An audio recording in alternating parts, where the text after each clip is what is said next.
Hello and welcome to another episode of The Other Side of Sales. I'm Ashleigh Early. And I'm Ryan Woodard. And today I am super excited because we are joined by Joe Paranteau. And Joe is a leading expert on sales performance. He's led close to 30,000 sales calls with the world's most valuable companies. And within 5 years, he sold over 1 billion in revenue, which motivated him to share a wealth of sales insights. He has a new book out, which he will tell us about. But I'm also really excited to have Joe on because Joe brings a couple unique perspectives that we haven't had on Other Side of Sales yet that I'm really excited to share with you. Because Joe is a member of the Little Shell tribe.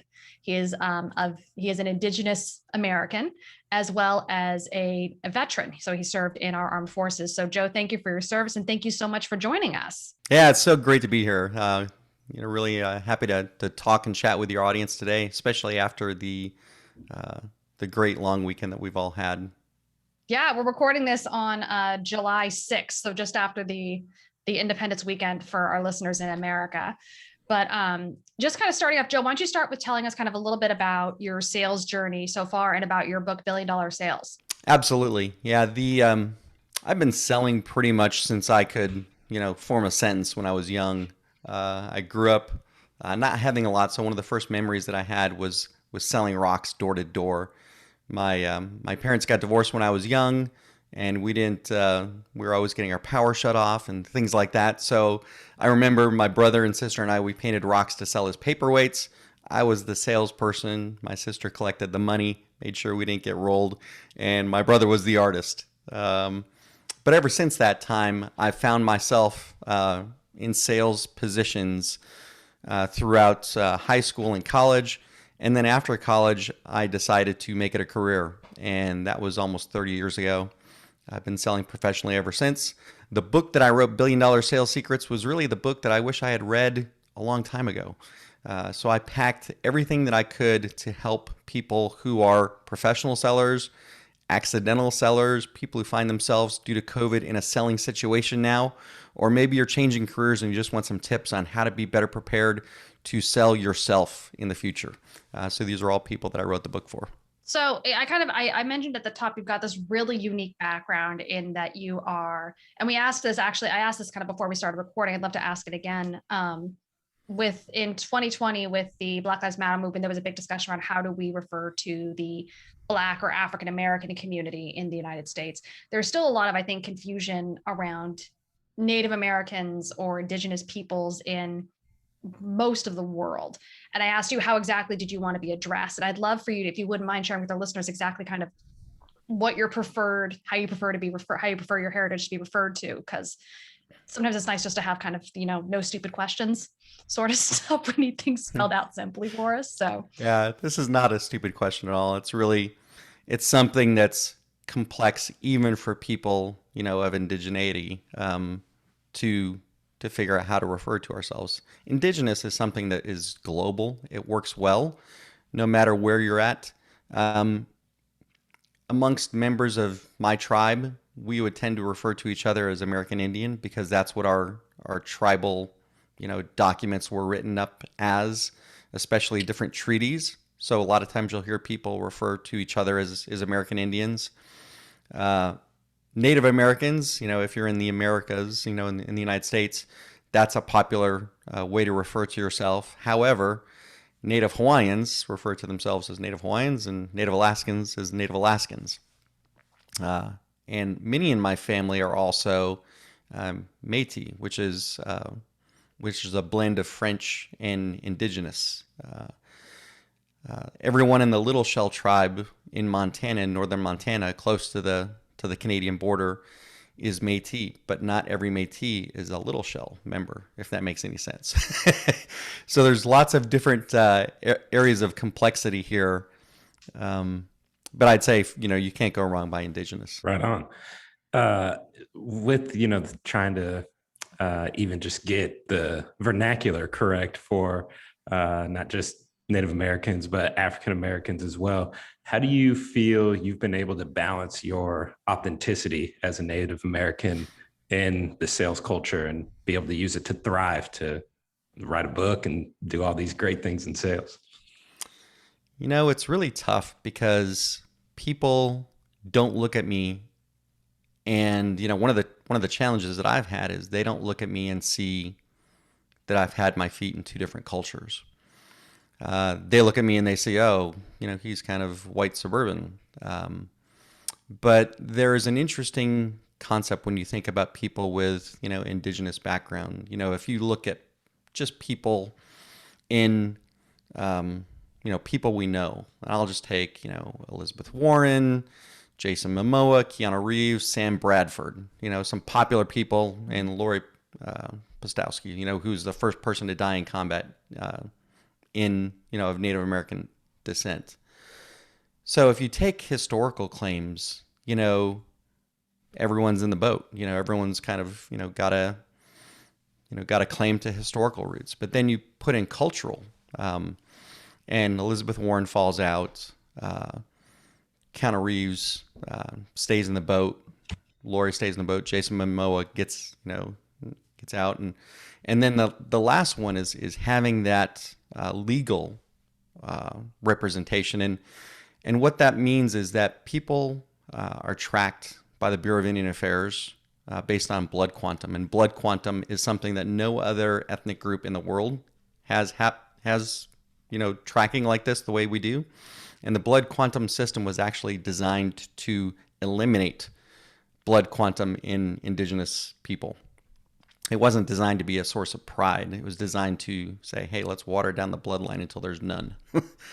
But I have Bureau of Indian Affairs, blood quantum, and so that's the last thing. And out of all those people that I had mentioned, only Sam Bradford exists of somebody who's got historical culture and a blood quantum that identifies him. And I like pointing this out to people because when people think of Sam Bradford, they just think great quarterback. They don't look at him as, they kind of look at him probably the way people look at me.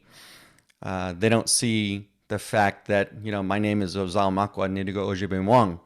And when I woke up in the morning, my dad would say, Ozal Makwa Pemecho. He would say, it's time to eat. So I'd learn these things. And then when I didn't hear them coming from my friends, I'd scratch my head and say, okay, that's weird. And when, we'd put on our regalia and dance, or we'd have smudging ceremonies, or my uncles or grandparents would do crazy things. I wouldn't think anything of it because that's what I grew up with. But I also had one foot in, kind of suburbia. So I have this real interesting cultural, bilateral experience to where when I go to Montana, everyone wears a lot more flannel, cowboy hats, and they talk a little differently. They will talk with a little slower, and there's a certain way, my relatives talk. So it's this interesting concept of how I grew up and bringing it into a sales culture. I've kept a lot of things to myself. So my authenticity hasn't started to bloom and blossom, I'd probably say until the last 10 years, where I felt more comfortable in revealing my true self. As, my family has been more comfortable revealing their true selves and talking about their lives and sharing and teaching more to us. But it's been really interesting because for me, the things that were helpful in sales had been there all along. And I recognize them as being unique to the culture. And it's, I'll just share one, the concept of a sales process. That's been super helpful. So if you're wondering, okay, what's Indigenous culture have to do with sales process? And it's everything in a lot of Indigenous cultures. We have a circular reference to time, and we don't feel that there's this linearity of a progression. So in a sales process, you have a start and a beginning. You have a close date when you close the sale, and you have a start. But I've always felt that whenever I get to the end of the sale, you're actually creating something new as a result of that. And that's been super helpful to me in my career because I've built long-lasting relationships with customers. And one of my biggest sales that I've had in my career I was with a company called American Airlines, had a great sale with them. Most people would have just said, hey, we're done, high five, celebrate. But I kept selling. I kept looking for other sales. While my customers, or while my competitors were, asleep, I kept selling. And this concept has helped me over time because I see needs and opportunities in different ways of not ending with the sales end, that you keep developing those relationships, and it's perpetual. And that's been super helpful. So if anyone's listening and they're like, what can I learn from this? Never stop selling. No, it's a wheel. It's not a linear process. It's Yep. totally a wheel. It's like, okay, great. You got the money. Now you got to start working on the renewal. Now you got to start working on the upsell, the cross sell. There's, Delivery. or just delivery. You want to earn the right for that next sale. Exactly. And the bigger sale and the repeat business, once you've landed that customer, what do they say? It's like add-on sales are much easier, once you. There was a study. I think I think it was Topo. I'm not exactly certain. Don't quote me, but I think it was Topo did a study last year at the height of COVID, found that it costs 71 cents to get $1 from an existing customer. It costs $1.25 to get $1 from a new client. Yeah. So literally going for those renewals and cross sells, they found was one of the differences between the companies that were doing okay, because they were able to go back to that. Well, they had those relationships versus the ones that were like, oh, I've got to go get these new markets. And it just literally costs more money. Yeah, it's so good. And in COVID, empathy reigned supreme, because you had to know your customers well, because if you didn't, you'd never get to the real cause and root of what they were struggling with. I had customers crying on the phone with me, telling me, hey, I don't know what we're going to do. And it's, they don't do that unless you have a certain amount of familiarity and rapport built. So how did you build that rapport? Because that is something I think everyone knows you do. Everyone knows you need empathy, but there's an authenticity and a genuineness that can be hard to do, especially if you're under the gun for your quota.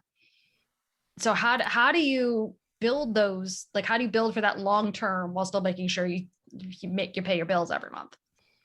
I love this because it's something that I've seen in a lot of people who I've coached over this period of time. Yeah. Everyone who is afraid to jump into the sales arena said, the reason that they say they don't want to be in sales is number one, the quota. I don't want to be attached to a quota. And when you start talking to them, like, well, what other metrics do you have to manage your performance in your job right now? Most people have a quota. They just don't acknowledge it. They have metrics or something that they're being, asked to attain. So the paranoia, though, and this gets into like scarcity mentality. This is a hard thing to break out of from a Native American standpoint. Growing up with nothing, I had the scarcity mentality, and you always think that you're never going to have enough. There's never going to be enough. I'm always going to be fighting for this little crumb. And that's a form of focusing on that quota. One thing that I realized in my sales career is I always chased bigger and bigger quotas. I asked for jobs and responsibility to give me a bigger quota. And then I had a job where my quota, they actually gave it to me, like, hey, your quota this year is $320 million. And it's like, you're talking about, $3 million a day to land that. I'm not talking about running a team. I'm talking about one person, myself. That was my actual quota. And you can stress about quota but you'll lose a lot of sleep. There was a couple nights that I woke up in cold sweats going, oh my gosh, look at this number. But if you focus on the number, that's what will paralyze you. If you focus on your customer, if you focus on the problems that are out there and solving those big problems and solving them at scale, if you focus on that, you'll be fine. And I run into this with all types of salespeople that I coach. You want to do the mental math on the number, but once you get the number down and you have a logical, path to, and plan to go forward, then you focus on your customer, and you'll be in much better shape. That's awesome, man. The focus on the customer and not letting that quota keep you up at night. except I guess you woke up one night with cold sweats. Yeah. Definitely resonates. I think when you shift kind of your mindset to thinking of that end result and more so on what you're able to deliver to people, you really kind of can visualize and actualize your potential. Yeah, I'm smiling because there's somebody I'm picturing in my head who I had a conversation with him, and he would look at his numbers every single day and he's like, "Oh my gosh, the numbers aren't changing." And I'm like, "Well, you're spending, I've talked to you multiple times, but the time that you're spending looking at your numbers every single day, habitually, like 2 or 3 times a day, you could be spending with your customers. And if you're not spending that time with them, who else is?" And he was like, "Yeah, you're right." And he wasn't a direct report to me. He was a peer, but he finally got the hint and put it into a different mode and found that he was being a little bit paranoid about that. So it's a healthy degree of, it's like, watching your speedometer. You kind of get a feel for it. You want to make sure you're not speeding, but you don't want to look at your metrics every instant, unless it's customer metrics, customer dissatisfied, how are we engaging any new people, hitting our value? And if so, what are they hitting, and how can I build, a talk track or something that's interesting to them so I can capitalize on what's important to them right now.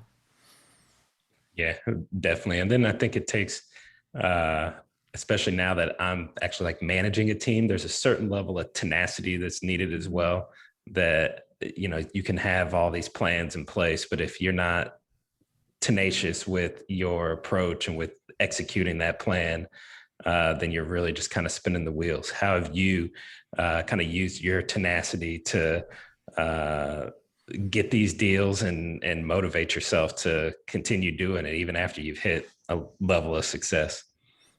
Yeah, tenacity is one of those things. I'd say tenacity and resiliency because, based on my background, nobody has ever given me any advantage ever. I didn't receive any, massive scholarships because at the time my tribe wasn't federally recognized. So instead, I went in the military and used the GI Bill to pay for my entire college education. And worked jobs, gave blood, did all kinds of crazy stuff just to make it through college. But that tenacity sticks with you. And being tenacious for sales and customers, I think is part of how I grew up, part of my work ethic of, having to work a little harder. There was never anyone in my family who told me to go to college. I was the first person to go to college. I had to read all the applications and figure it out myself. There was no counselor saying go to college. They didn't expect it from me. I was the person they wrote off, and still, in my sales career, I'm the person who no one sees coming, which I love playing that role. I love it because when people are discounting you or disregarding you, and for people out there in your audience who might be in this position now, use that as a badge of honor. Mm-hmm. Use that as your advantage to show them, that you can be so much more.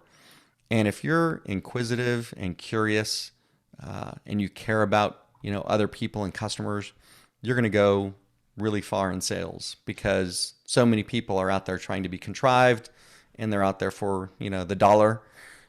And if you really focus on what are you trying to do to help people, you'll be good. And that tenacity, I think, comes from just years of having people, discount and disregard and say, "Oh, you can't do this." Well, great. Tell me I can't do something. That's the best motivation for me. And I'll go after it, and I'll show you just how much of a lion I am, and you should have never discounted me. And I love that. There's nothing sweeter to me when you are able to be successful, when no one's in your corner cheering for you, and there's just a sweet sense of satisfaction of doing that. And it's proof positive to others that you can rise above their expectation for you. But, your own expectation for yourself is something that really, once you get past, trying to be a people pleaser, all you have to please is yourself. And it's just, what do I want for my life? What do I want in my, for my family? And that really, starts becoming your driver. It's so true. And it's really, there's a lot there. But it's really fascinating to me how you bring up kind of resiliency in that. Like, you want, like, I was anyone who, if you have ever found yourself in a position where someone tells you you can't do something and you're like, watch this, or the snort is probably a swear word. Yep. Sales will do well with you. Will probably do well in sales. Definitely see that. And a lot of it's just because of that. And I think too, especially now as social media gets bigger and bigger and social selling gets bigger and bigger, I think we're going to see a correction in the next 12 to 24 months away from social media again, especially for influencers and sellers, because you've got people who are tying their identity now to the content they're creating and generating instead of how they're helping their customers. And yes, you can help people with your content and stuff like that. I'm not discounting any of these things, but it's Right. interesting how important it is to be continually putting that focus back to what really does matter, which is your quality of life, your family, how you want to live. And that's one of the best things about sales is you can control more of that. And you're spot on with everyone has quotas. Sales, you just get paid for them differently. And it is just that it's different. Is it better if you're in a good company? Yes. Is it worse if you're in a bad company? Yeah, it's worse. So it's an interesting balance to try and find. But you hit on something there with, you mentioned kind of no one expected you to go to college.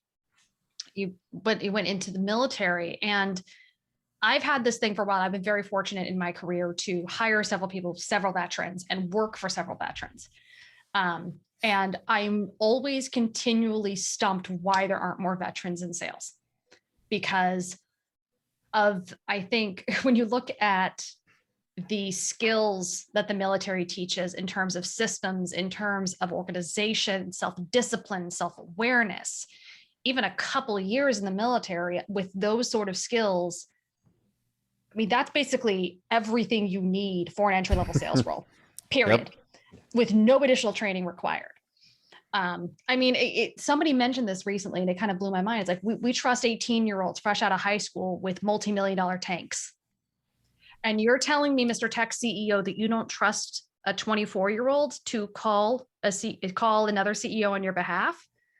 There's this really bizarre disconnect. And so I'm really curious, as someone who served and now has this successful career, where you think that disconnect is, if it's on both sides or if it's on one more than the other, and how we can better support our veterans, because we know there is a huge issue with this transition and making that transition from military to civilian life healthy. Yeah, I feel like, I've got the trifecta sometimes when it comes to, these feelings of misunderstanding. A lot of commercial businesses don't understand, veterans either. They definitely don't understand somebody who looks white and is Native American. And then when you throw in military, a lot of people don't understand people's military service and those skills that you get.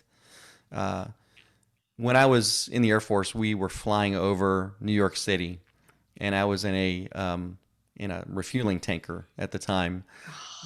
And I got to lay in the boom of this refueling tanker, which you're essentially... The plane geek in me is freaking out right now. Like, that is one of the cooler things I've heard of someone actually doing. Sorry. Yeah, you're, and that wasn't my job. I fixed, air traffic control, radar, and navigational systems. I was just a passenger, but I got the boom operator let me lay down in that thing.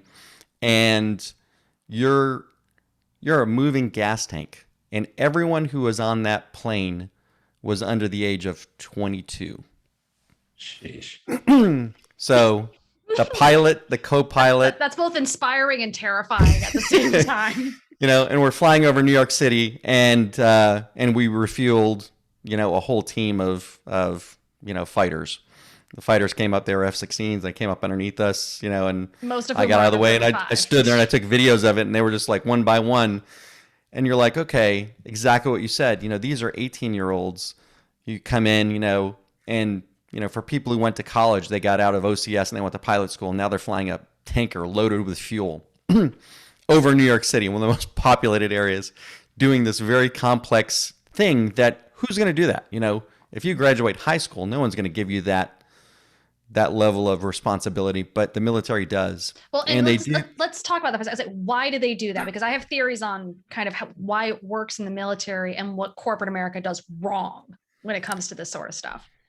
Yeah, I think that the military starts everyone from the same place. They expect that nobody knows what they're doing. So I just learned this. We went through some training at Microsoft that was situational leadership training by Ken Blanchard Institute. They had some really good training, and there's two dimensions here. There was competence. Are you competent and are you confident? And the military assumes that nobody is confident and nobody's competent.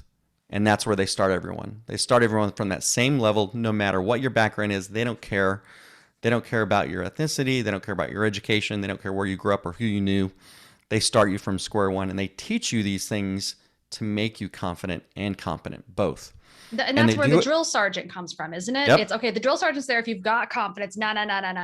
Drop that back down. So then you force the level playing field, and you don't have that false confidence. And then they build teamwork together by everyone, because you end up hating the drill sergeant more than anyone, And by the end of the time that you leave, this is when you see all the drill sergeants who have their arms around people and they're posing for pictures, and they're teaching you. One of the things that I learned early, and this is one thing that people learn, is attention to detail. You're going and you're cutting little strings off of your uniform. You're polishing your boots. Everything is looking perfect. It's attention to detail, because they don't want you to drop a screw into a jet engine. They don't want you to sneeze when you're refueling, this multi-million-dollar piece of equipment, and it explodes in midair. There's no good enough. Yeah, there's no good enough. So if somebody makes an error, you die. And what corporate America gets wrong is we spend so much time on, this person has this great pedigree. They must know this. They've been in sales before, so they've been a sales superstar, so they're going to be a great sales leader. Yeah, no. We know these things, and we all laugh about them because we know that that's not necessarily the case. But when it comes to veterans, having gone down this path is repeatable. Once those can be repeated, and corporate training programs should be more aligned to helping people, to develop this way, and even internally, developing people with certain skill sets who have had different types of experiences. I've always been an advocate for leveraging AI to mine your own talent pool. Don't rely on the good old boy or network to give people promotions to the next level. Look and see what people have done. Hey, have they had experience, in cultural, cross-cultural issues? Well, guess what? Everyone in the military, at least in the last 20 years, has. They probably served a tour in Iraq or Afghanistan. They've had to learn the things that they can and cannot do in country. And if they haven't served there, they probably have gone through some cultural sensitivity training to help them deal with other people of different cultures in the military. Well, isn't it something like 80% of service members do at least 6 months abroad? Whereas at the same time, you look at the number, I think it's less than a third of Americans have a passport, or something ridiculous like that. Yeah, it's speaking as the American who moved to Europe. Well, and we would be worldwide deployable in my job anywhere in the world at a moment's notice. And so we got to go everywhere. And I got to learn an immense amount about different cultures, and that helps you in sales. That really helps you, because when you meet people, you hear their names, you're like, oh, that sounds like a French name, or that sounds like a German name, or a Spanish name. Or you ask questions. And good sellers ask questions about everything and build rapport with people no matter where they come from. So you're right. It's a great place, and I think corporate America could recognize the impact of those experiences, and then put it into some of the how they look for talent, and help inculcate that across their businesses. You want someone to lead a team in a high stress situation? Man, when COVID happened, we all had all of our veterans get together on calls, and we were like, yeah, we're built for this. You know, what are you talking about? We can, this is, we know what to do in a stressful situation like this.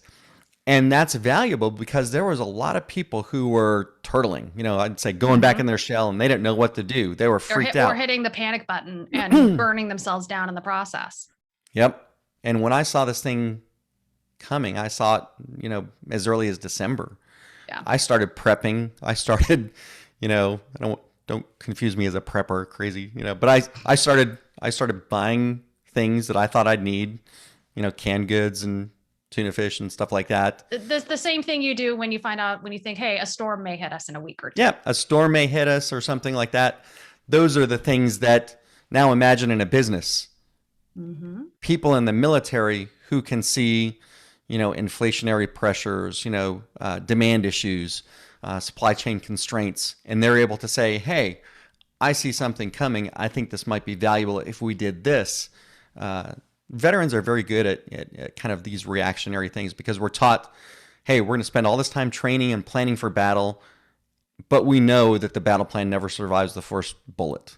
And we know how to adjust and change things at a moment's notice.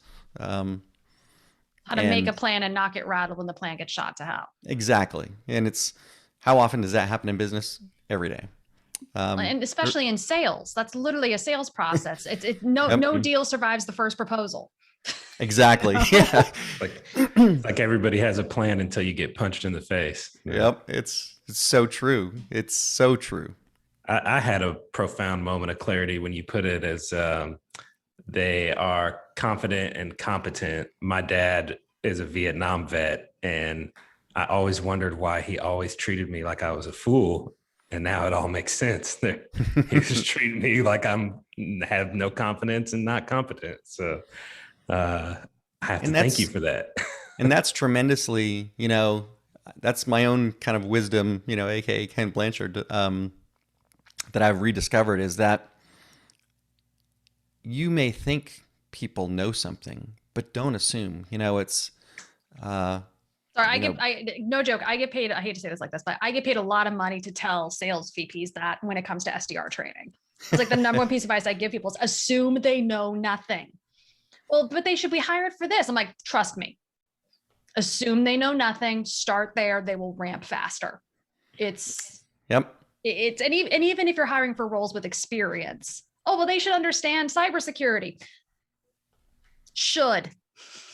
Yep, and I've fallen into this as a leader myself. I've made an assumption that somebody knew something, and when it was validated that they didn't, I couldn't be mad at them. I had to look back at myself and say, hey, this was my fault for not recognizing this sooner.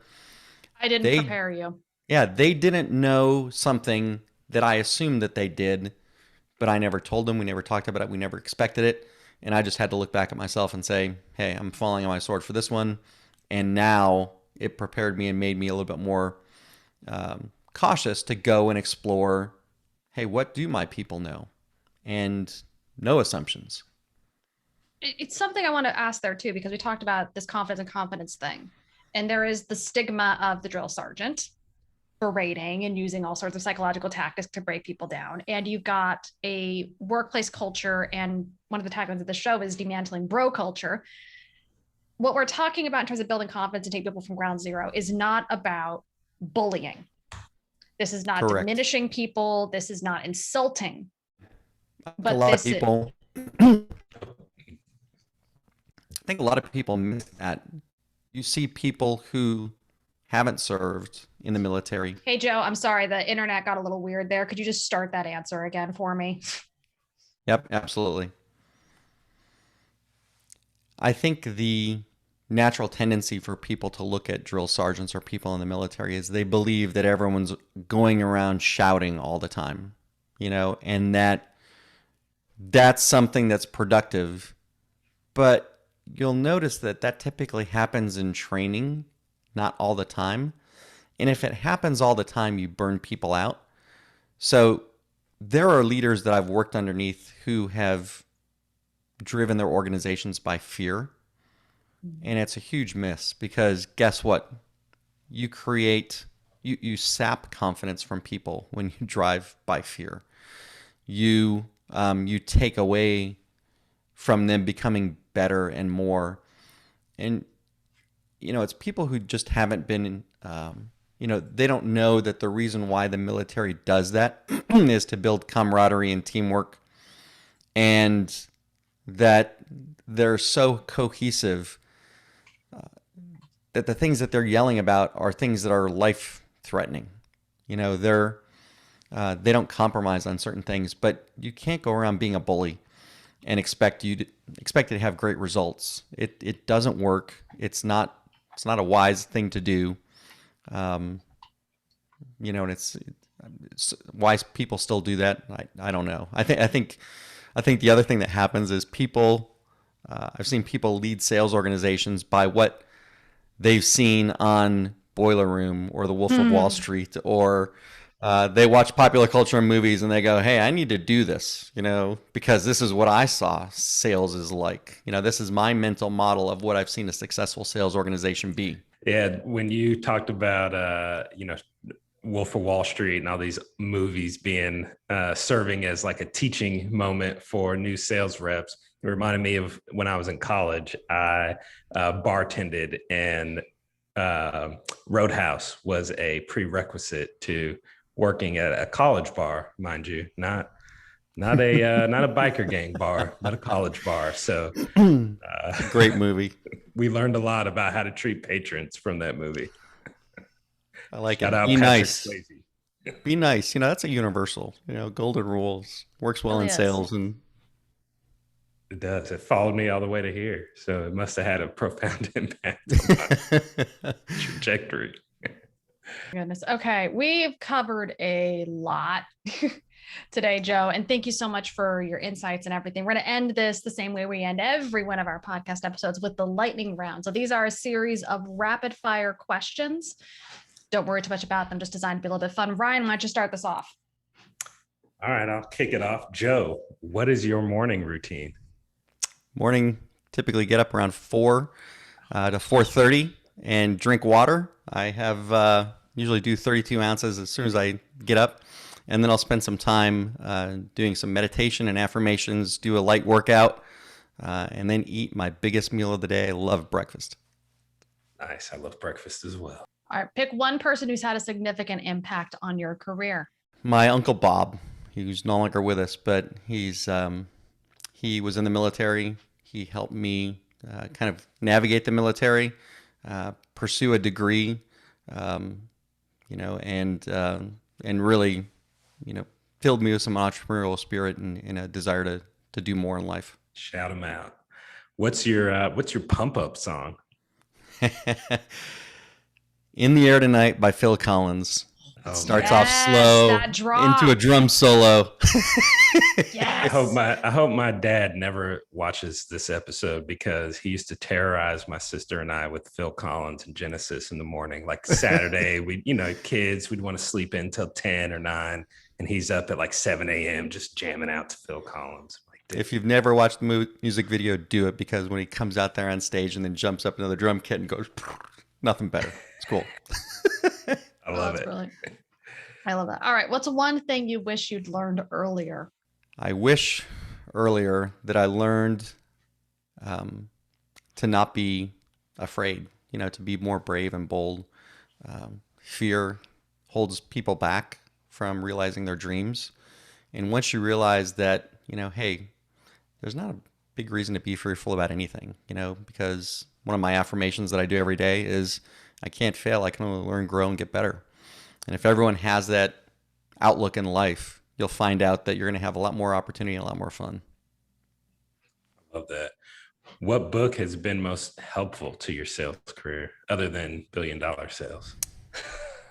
Yeah, writing my book, boy, if anyone wants to try to learn more about something, write about it. Because I didn't write about my life story.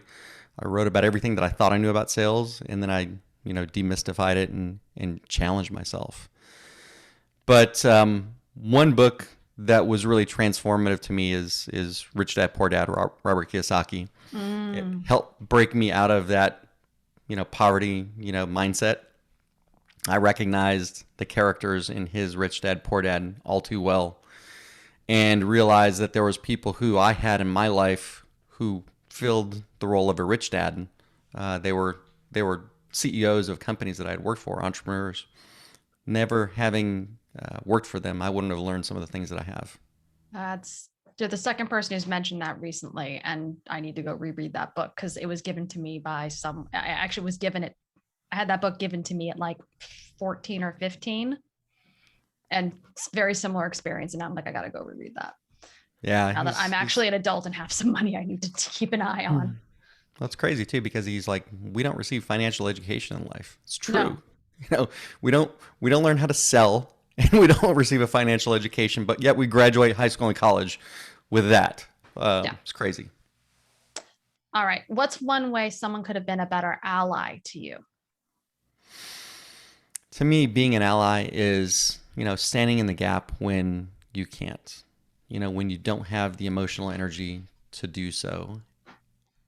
And there are times every day, even recently, when I've been searching for allies. The Native American community is hurting really badly right now with COVID, but also with, all these, graves being unearthed from schools that were forced assimilation camps. If you really think about it, these schools weren't designed to just, hey, we're going to give these, these Native Americans free education. It was designed to take, indigenous teachings and ways of life out of people. So we'll put some links in the show notes to what Joe is referencing. If you're not familiar with this, please take a minute and look into it. It's a really sad part of North American history, and it's not that far in the past. I thought this was stuff that went out of the way in the 1800s, and this continued until the mid 19. Yeah. I mean, there was stuff still in the 1950s and 1960s. This was still going on. Yeah, the last Indian school closed down in 1997. And then in our modern day, you see with the foster system in Canada, not as blatant as the schools, but it continued cycle of kind of exploitation in a sense of a Native people. And then we have this thing, that happens. It's called the murdered and missing Indigenous women, where we've lost so many of our women just disappear or get sold into slavery. Actually, slavery is more rampant today than it's ever been in history. And a lot of people don't realize that. So being a good ally is standing in the gap when people are hurting, and they're, it's standing up for people when they can't stand up for themselves. You saw this a lot with the George Floyd, situation, where people are just so broken internally that they can't do anything. And at that point, the best thing to do is listen, be curious, be there, be present. So allies, being present, and then it's even better when an ally can come in and stand in the gap. And what I mean by this is, how many times do people go into a meeting or something and say, hey, let's have a powwow about this? And to me, that's kind of a funny, lighthearted one, because I just laugh. I'm like, oh, you want to get together for dancing for 3 days and lots of eating and lots of family, and we'll put on our regalia? No, we're going to have a meeting for 30 minutes. Well, that's not a powwow. That's, ridiculous. But it's great when an ally will come up and say, yeah, let's just have a meeting, and let's not call that, what it really isn't. And to have allies do that, I'm just like, yes. Can we steal that line? Absolutely.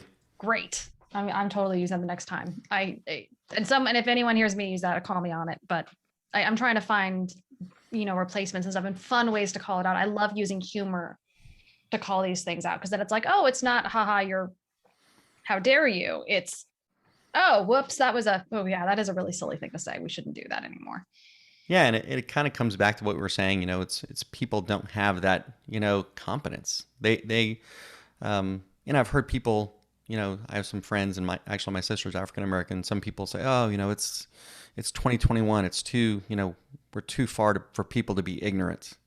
Well, you say that, but I've been to a lot of places in the U.S., and there are some places where people just are ignorant. And it's hard to forgive and hard to believe that that exists, but it's not, it's not unexpected.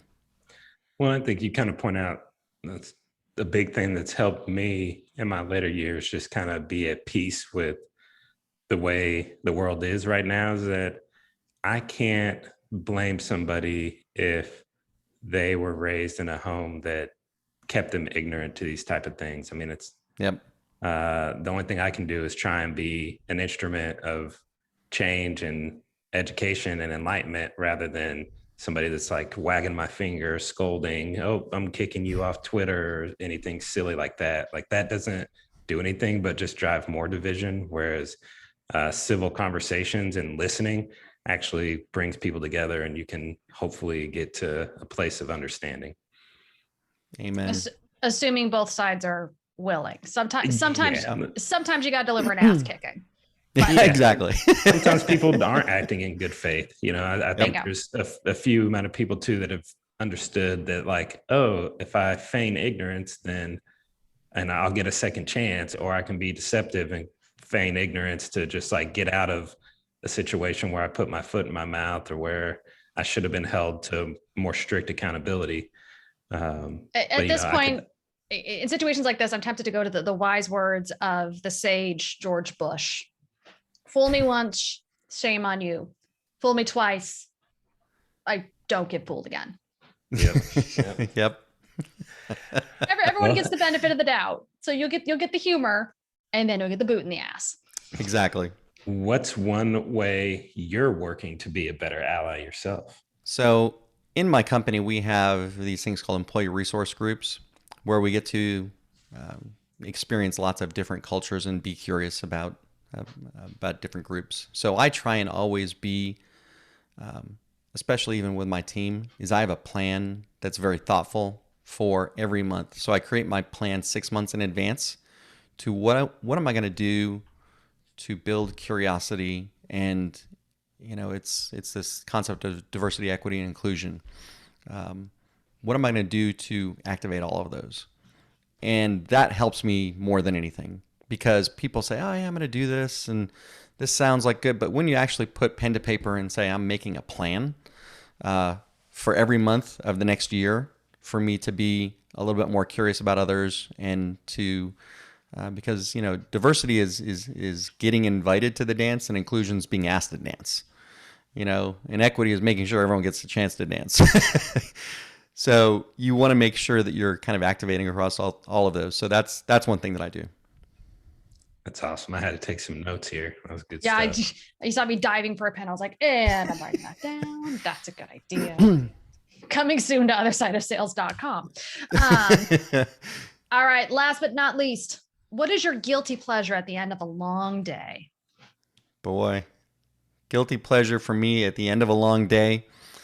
Once I've put everything in, and you're like, man, I'm going to celebrate. This is what I'm going to do. Twizzlers is a guilty pleasure. I've moved to sugar-free. It's just not the same. And there's nothing better, having lived in Germany, than beer, but not the warm beer, cold beer. Love cold beer. Pacifico, that's my number one favorite. With a little lime, it's great. It's great summer beer. Refreshing. Now, typically not the Twizzlers and the beer at the same time, but I find Twizzlers is more of a guilty pleasure, like when you're thinking through something and you're like, okay. Have you ever tried Hell or High Watermelon? No. 21st Amendment. I'm not a beer drinker, but every beer drinker I know who has actually tried Hell or High Watermelon loved it. Oh, it's just a perfect summer. Like they have a brewery right next to AT&T Park in San Francisco, and it was just that perfect kind of like ballpark summer day. But like, when I say ballpark beer, I don't mean the stuff that's typically served at the ballpark, but the stuff you actually would want to have while watching a baseball game when it's 80 degrees out with a breeze. Like, it's just, I really don't like beer, but everyone I love says they love that, and I love the name. So, well, and the other thing I like doing at the end of the day is, when they're around, like they are in the summer, is spending time with my girls, if they're around. It's I have 2 daughters, and it's great to spend time with them and watch them, see what they're doing and learning about them. Definitely. That's awesome. That's awesome. If you're ever in Indiana, there's a local brewery called Sun King, and it makes a Mexican lager called Pachanga. It's also a good beer. There are so many good things. I had one in Colorado one time. It was a pine beer. I'm like, oh, this sounds weird, but it tasted cool. It was kind of spicy and cinnamon. It was weird, but Pachango. Yeah, Pachanga. It's good makes stuff. me want to come up to Indiana. Come visit, man. I'll show you around. Awesome. Well, thank you so much, both of you, Ashleigh and Ryan. This was, and your audience. I've really had a good time connecting with you, and I know this is just the start. Agreed. Likewise.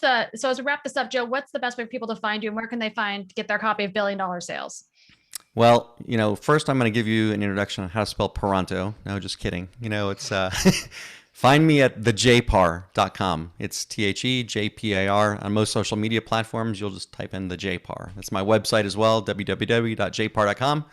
And the book, love people to read the book. I've checked out some of my sales over the weekend and found out, I've got a following in Brazil and Russia. And it's always interesting to see countries that you've never sold in before. And so you can buy this all over the world online. Amazon, Barnes & Noble, Books A Million, Target, Walmart. So go check it out. More importantly is, apply it and let me know. Let me know what's working for you, what's not, and what you're doing, because the book is written in a way that's not prescriptive. It's not do this and you'll be successful. It's here's how you find your own success. So with that, hopefully that intrigues you to go check it out. Definitely. And we'll make sure to put some links at least to maybe US and Europe in the show notes. Joe, thank you so much for coming on. This has been fantastic and just so much fun. If you enjoy this episode, please do share it with your friends. Make sure to tag us on social media at the JPAR, as well as OSOS_pod on Twitter, Other Side Sales on Instagram, or Other Side of Sales on LinkedIn. Also, please do, if you enjoy this, take a moment and leave a review on your podcast catcher of choice or on YouTube. It really helps with increasing the visibility so we get more people listening to these incredible stories and introducing more people to wonderful, amazing sales pros like Joe. Thank you so much again, Joe. Thank you for listening in, and we'll talk to you guys next week.